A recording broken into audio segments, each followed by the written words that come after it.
Newcastle Arsenal 2-1, or Arsenal Newcastle 2-1, however way you want to put it. 2-1, the win goes to Arsenal.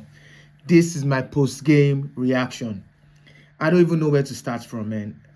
Very interesting game, right? And more than the win, it's the significance of the game that really matters to me, or really mattered to me. As you guys know, I support two clubs, Real Madrid and Arsenal, right? So I'm very happy that Arsenal won.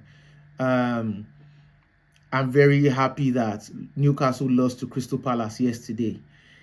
So the significance of this win is very pivotal.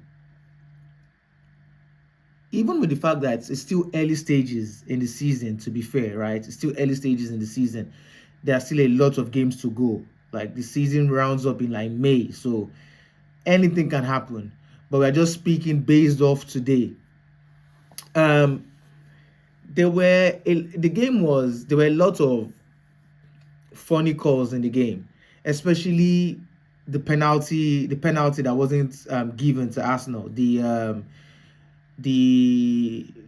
through pass that was made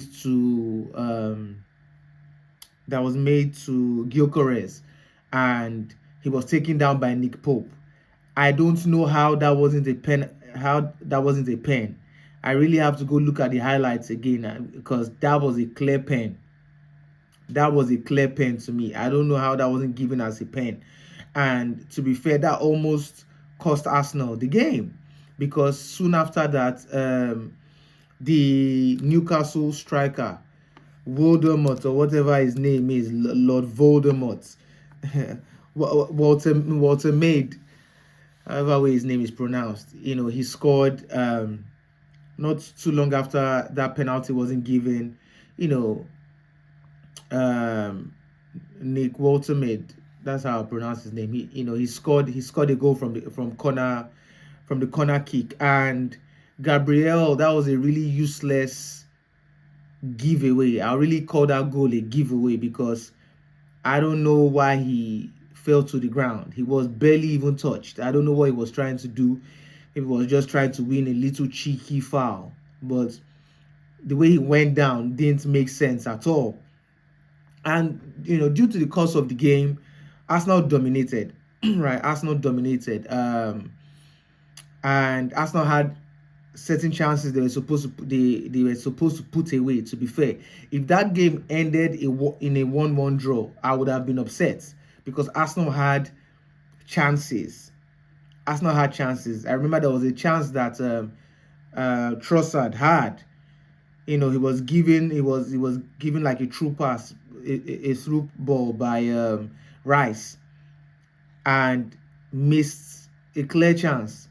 That is why, personally, to me, I just think Trossard and Martinelli, they're garbage, man. Those guys are garbage. They shouldn't be playing for just my personal opinion. They shouldn't be playing for Arsenal. I think they are decent players, but they are not Arsenal level.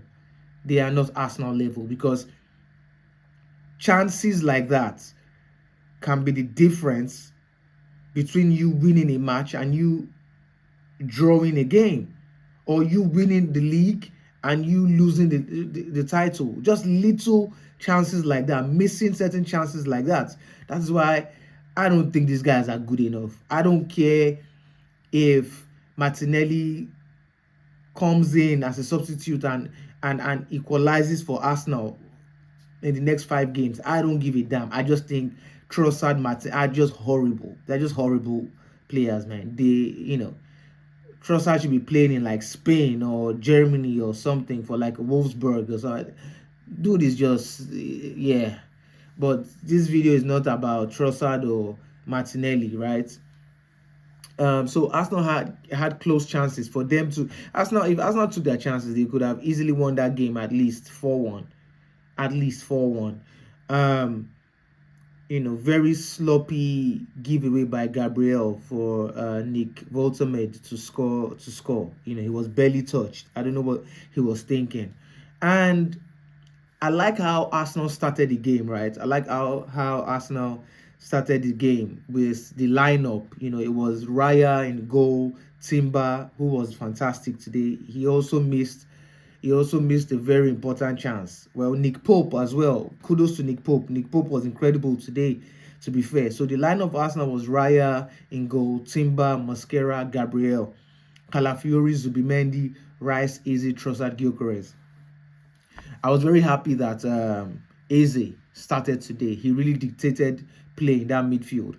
It was very good that Arteta didn't make that same mistake against Manchester City, where he played Zubimendi,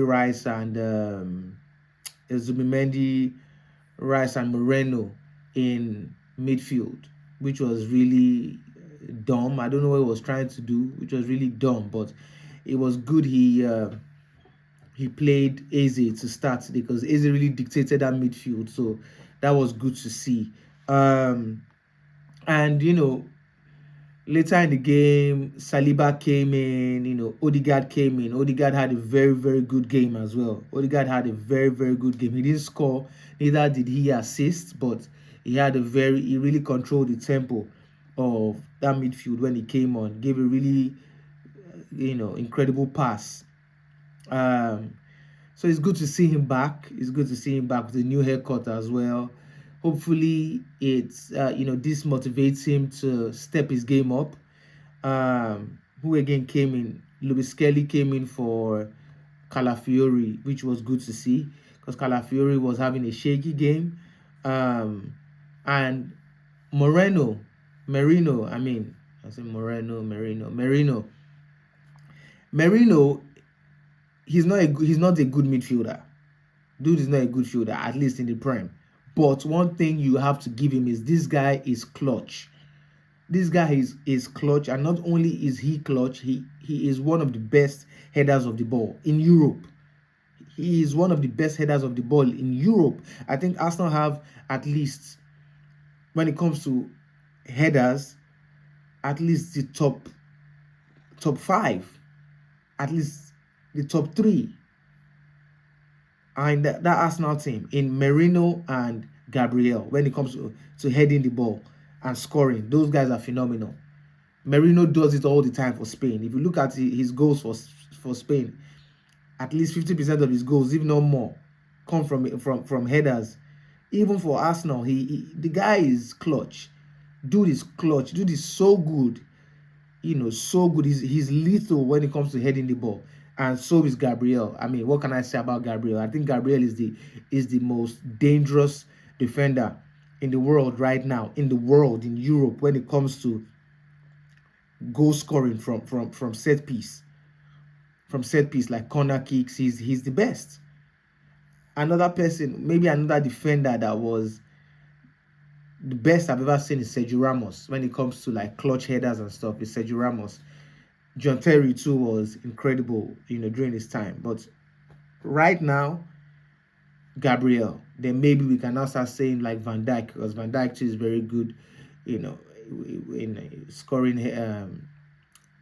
headers, especially in clutch moments. So Van Dijk is really good too. But I think nobody beats Gabriel. Gabriel has done it time and time over again for Arsenal, and you know, a very incredible goal by Merino. And in the 84th minute, by that time I was like, okay, Arsenal have lost this game.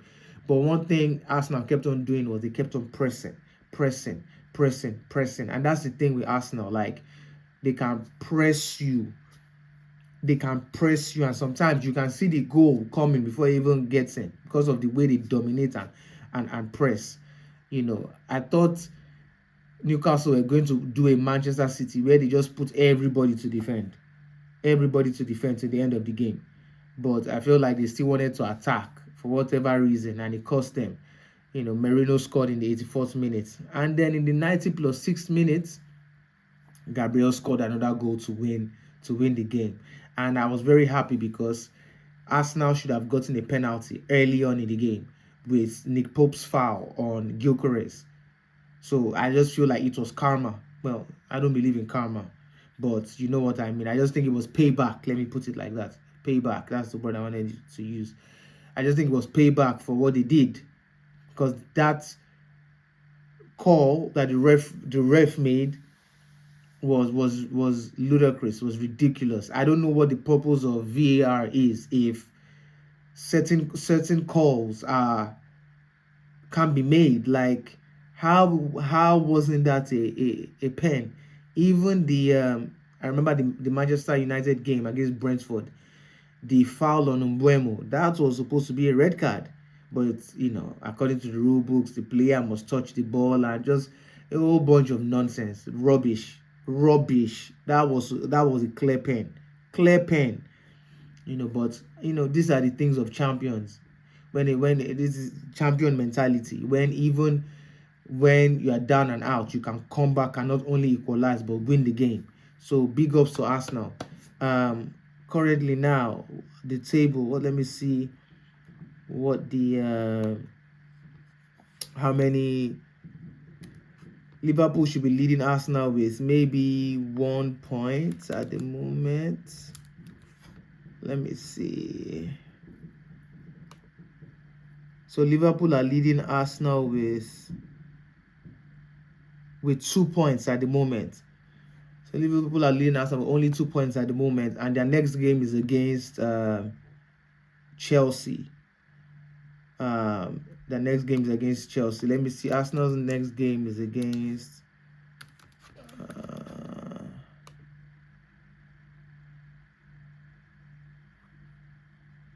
Arsenal's next game is against West Ham. Arsenal's next game is against West Ham. The next game is against Olympiacos in the Champions League on Wednesday, the 1st of October. But then in the Prem, the next game on the 4th of October is against West Ham. So that should be an interesting game too. I know West Ham aren't doing well. But this is the Premier League. This is the Premier League. It's usually the team that isn't doing well that will now come and surprise you. So, one thing I've realized in the Prem this season, no team should be taken lightly. No team. Even West Ham shouldn't be taken lightly. Arsenal should try and finish that game off in the first half. Because in this league, when you think a team is too small, that is when they come and surprise you. What is West Ham on the table? West Ham are 19th on the table. 19th. They are like relegation form. But then they'll come and play against Arsenal and now beat Arsenal 2-0. So you can't take any team lightly in this Premier League. So the race is back on. The race is back on. Arsenal are really on Liverpool's bumper. Liverpool face Chelsea during their next game, and Chelsea haven't been doing well. What are Chelsea on the table? Chelsea are literally Chelsea are 8th on the table. So don't write Chelsea off. They've lost against Bayern. They drew against Brentford. They lost against Manchester United, and they lost yesterday again against Brighton. So Chelsea will be coming strong. They're not coming to play. So they're going to give Liverpool a very tough time. And Liverpool have been winning. Like, they're phenomenal. We know that. But I don't think they've had any impressive performance that have been like, wow.